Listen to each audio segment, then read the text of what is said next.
शनिवारी येणार आहेत मॅडमचा निरोप आला होता, त्यांना निवेदन इथून आता पाठवला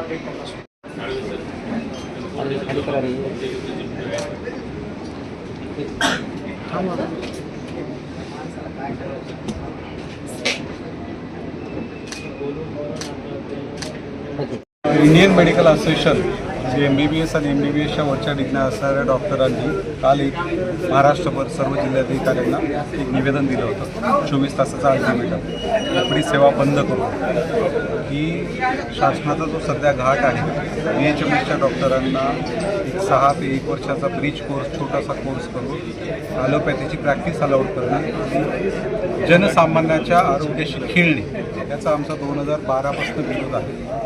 कोर्टात केस पेंडिंग आहे तरी पण शासनाने BHMSच्या विद्यार्थ्यांना ॲलोपॅथीची प्रॅक्टिस अलाउड केली आणि तसे रजिस्ट्रेशन द्यायला सुरुवात केली. तर त्या विरोधामध्ये काल महाराष्ट्रभर फक्त आपल्या महाराष्ट्र गव्हर्नमेंटचाच होता, बाकी आपल्या देशामध्ये दुसरीकडे कुठेही काल 24 तास बंद सर्व महाराष्ट्रामध्ये ॲलोपॅथिक डॉक्टर ठेवला होता. आज जर यावर तोडगा निघाला नाही तर आज सकाळी 8 वाजल्यापासून आम्ही पूर्ण इमर्जन्सी सेवा बंद केलेली आहे महाराष्ट्रभर. त्यात गव्हर्नमेंट मेडिकल कॉलेज असतं, माड आलं, सेंट्रल माड आलं आणि IMS सर्व समस्या.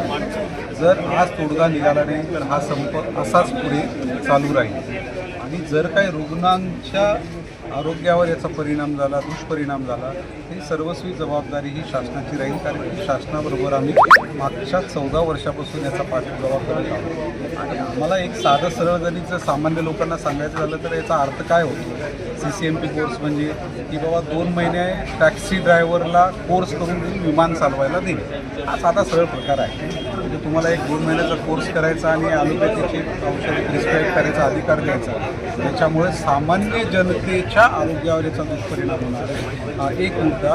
आणि दुसरा मुद्दा असा आहे की आम्ही आमच्या अस्तित्वाची लढाई हा लढत आहोत. जर तुम्ही BHMS आणि MBBSला एकत्र करत असाल तर मग MBBSच्या विद्यार्थ्यांनी एवढी मेहनत करून MBBS एवढे मार्क घेऊन दर वर्षाला सुसाईड करून पोरांनी जर MBBS करून त्याचा फायदा काय होईल. मग तुम्ही विनाकारण MBBSचे विद्यार्थी एवढे वाढवू नका. आणि शासनाचं एक धोरण आहे की बाबा ग्रामीण भागामध्ये सेवा द्यायची सामान्य जनतेला. तर MBBSचे विद्यार्थी आहेत ना तेवढे सध्या प्रत्येक ठिकाणी मेडिकल कॉलेजेस एवढे झाले. तुम्हाला बाकीच्या लोकांना क्रॉस कल्चर अलाउड करायची काही गरज नाही. तरी